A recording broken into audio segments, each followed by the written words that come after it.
¿Me podrías decir quién es Julián Lucero? Difícil eso. Es un habitante de Sunchales, profesor de una escuela secundaria, que quiere muchísimo y le gusta muchísimo el trabajo docente, que le gusta muchísimo las ciencias naturales, que ama de sobremanera la escuela técnica porque fue su hogar, básicamente, la siente como su hogar, que quiere mucho sus afectos, que tiene amistades de la juventud, adolescencia completamente arraigadas, un grupo que atesoro de sobremanera. De hecho, el libro está dedicado a ellos, entre mi familia y un montón de cosas. Y una persona que trata de escribir y de difundir su obra y de hacer que su obra guste, trabajando en límites generalmente que son incómodos. Pero bueno, la intención está.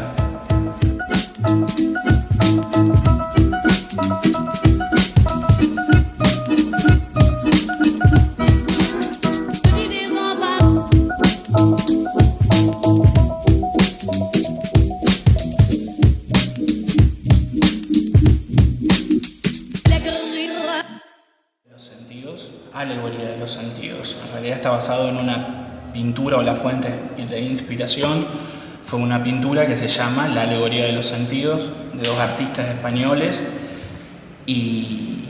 pero el libro quedó como Alegoría de los sentidos por la editorial Modesto Rimba, que es una editorial independiente de Buenos Aires, con la que tuve el honor de trabajar en la anterior publicación. El terror de los cuentos de la alegoría de los sentidos es un terror más social. Yo voy a tomar una idea del ensayo de Stephen King que se llama Danza Macabra, el primer ensayo que escribió a finales de los 70 sobre literatura y sobre cine de terror. Y él es ahí donde hace una lectura y un análisis del subtexto o de lo que subyace dentro de los textos de terror, y que por ahí una persona que lo lee muy por arriba no puede captar. Él da como uno de los tantos ejemplos el exorcista con la nena poseída vomitando sopa verde, saltando de la cama, dando vuelta a la cabeza. Es en realidad un libro y que se transformó en una película. El libro es de Blatty y la película salió después, uno o 2 años después, y son muy fieles.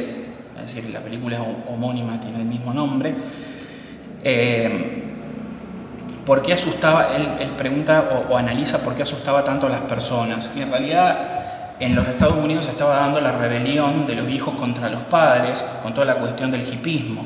De pronto los padres que tenían hijos con pelo corto, todos controlados, todos señoritos ingleses, por así decirlo, empiezan a ver que sus hijos visten ropa de colores, con flores, pelo largo, se tatúan, usan aritos, y eso era totalmente terrible para ellos porque habían perdido el control de sus hijos. ¿Qué es lo que pasa en El Exorcista? El exorcista es una nena poseída con una madre aterrada porque no puede tener el control de esa criatura, que aparte se está de alguna manera autodestruyendo.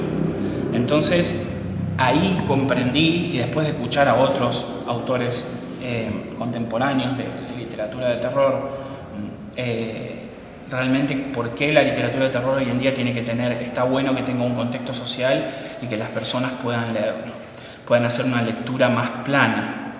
El objetivo es asustar, pero siempre vamos a apuntar a asustar sobre lo que King define también como las zonas de presión fóbica, de presión social fóbica. Es decir, ¿qué existe en nuestro entorno que a todos nos asusta? Y vos escribís sobre ratas, sobre sapos, sobre arañas, algo horrible, sobre cucarachas, y es como una fobia común a todo el mundo. A alguien vas a asustar, pero también podés tomar otras cosas. Por ejemplo, yo en este libro cuando lo analizo por segunda vez, no lo hice de esa manera, no lo escribí pensando en esto, pero tomo el temor de una madre primeriza, de ser rechazada por su hijo, que es un terror muy normal. Todas las madres tienen miedo del hijo que llegó al mundo y que no es tan manejable y no es tan ideal como todos pensaron que eran. Tomo esa zona. Tomo la zona de una persona que está tratando que cree ser de una manera y termina, en realidad es como que su propio inconsciente la sabotea y termina cometiendo un acto horrible. Tomo la fobia de un docente, que es lo que me pasa a mí, de estar sentado y empezar a ver que tus alumnos se comportan de una forma terrible y que no los podés controlar, que es más o menos la misma fobia que hablábamos antes de King y del exorcista. Tomo la fobia de una chica que está terriblemente preocupada por su futuro y por el concepto que los padres tengan de ella. Y todas esas situaciones que si bien son problemáticas, se van enfundando, se van rodeando de todo y se convierten en una situación terrible, grotesca, fea, para todas estas personas que viven eso. ¿Podés decirme quiénes son esos autores que te inspiraron a escribir? Creo que la primera persona es una persona que ya está muerta, pero la primera persona que dije, pucha, mirá cómo escribe esta mujer y lo que escribe, lo brutal que es, más allá de que no sé si escribe literatura de terror o sus cuentos pueden ser de terror, creo que fue Silvina Ocampo, que no es conocida. Su hermana era conocida, que era Victoria Ocampo, y su marido era conocido, que era Bioy Casares, el mejor amigo de Borges. Y lo que me atrajo de su literatura era la cuestión de cómo ella era como que yo sentía que esta persona era una niña jugaba mientras escribía. ¿Cuándo escribís? ¿Cuáles fueron los momentos? Los momentos en los que escribía, los fines de semana. El sábado a la tarde es el día en que... Pero por ahí los cuentos no los puedo terminar por una cuestión de horarios, y entonces voy tomando pequeños fragmentos de todos los días, más cortos, y los voy terminando. Porque tengo una cuestión con el tiempo, y es que no puedo abandonarlos y decir, bueno, los retomo un mes después, donde no, obviamente no se puede hacer eso. Entonces los fui escribiendo, fui cambiando algunas cosas. Siempre está bien escribir, dejar macerar, por así decirlo, y después volver a revisarlos para ver qué pasó, y la verdad que te encontrás con cosas que puedes mejorar y le hacen muy bien a la historia y obviamente a su difusión. ¿A quién recomendás Alegoría de los Sentidos? Yo Alegoría de los Sentidos lo recomiendo a personas que tengan buen estómago, en el sentido de que es por momentos un poco gore, lo que se dice gore, sangriento. Cualquier persona que guste del horror, de la literatura de horror, creo que hice algo que va a poder disfrutar. Es decir, trabajé en eso porque a mí me gusta leer horror, entonces creo que lo van a disfrutar bastante. Pero no es literatura de horror así porque sí, creo que tiene un subtexto bastante rico y que está relacionado con la realidad, que no lo hice conscientemente. No fue que dije, bueno, voy a escribir sobre bullying y empecé a escribir un cuento de terror sobre bullying. Fueron cosas que una vez que yo los leí y los releí, me di cuenta de que eran en realidad todas cosas que estaban sucediendo en mi entorno y que de alguna manera influyeron. Es decir, no lo hice de manera consciente, no fue ese mi objetivo. El terror o la fantasía por sí solas hoy en día prácticamente no existen. Lo hacía Howard Philip Lovecraft hace un montón de tiempo, pero después ya el resto de los escritores de terror son escritores de terror sociales. Escriben en relación a algo que realmente existe y lo convierten en algo terrible.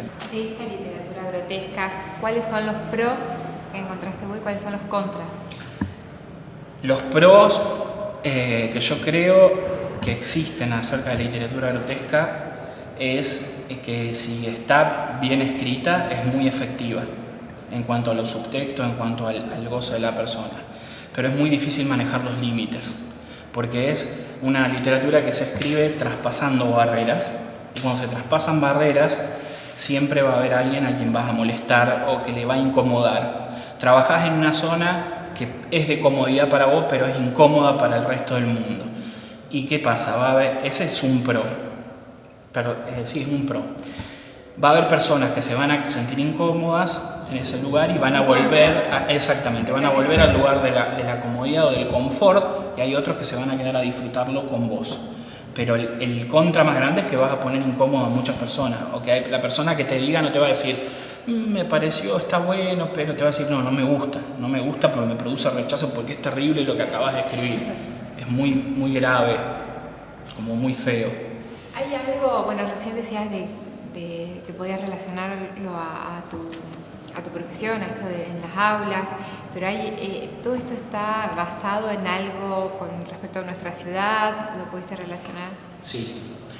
En realidad yo cuando escribo trato de no de crear lugares ficticios, pero como siempre esos lugares ficticios son espacios que conocemos cuando los imaginamos.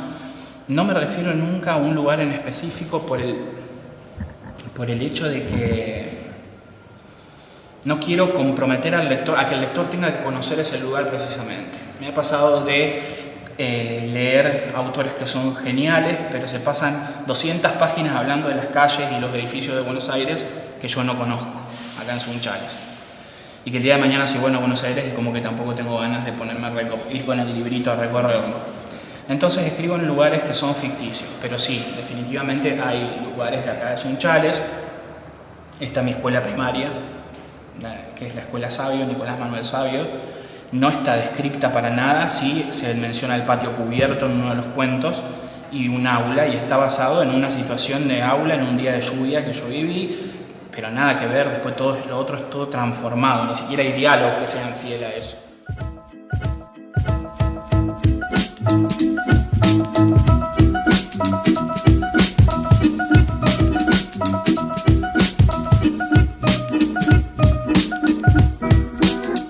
¿Un solo libro? Uno. Bien.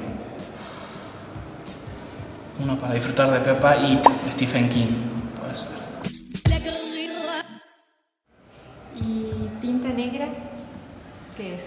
Tinta Negra fue una oportunidad increíble que me dieron de poder escribir Los chicos de los hijos del pueblo, para poder difundir mi literatura en un contexto cultural más pequeño, que es la ciudad de Sunchales, que es el lugar donde yo nací y del que tenemos un montón de cosas ricas y buenas para escribir y para explotar en todo nivel. Pero fue una oportunidad, un placer en todo sentido. Hizo mi año pasado que empecé a trabajar, fue genial que me llamaran, yo nunca pensé, nunca me imaginé. Y fue como mi primer trabajo de escritura realmente. Yo reseño libros, literatura independiente para una página, y aparte esto fue el segundo trabajo. Realmente uno dice, me siento y puedo trabajar. ¿Te das cuenta? Estás lucrando con eso.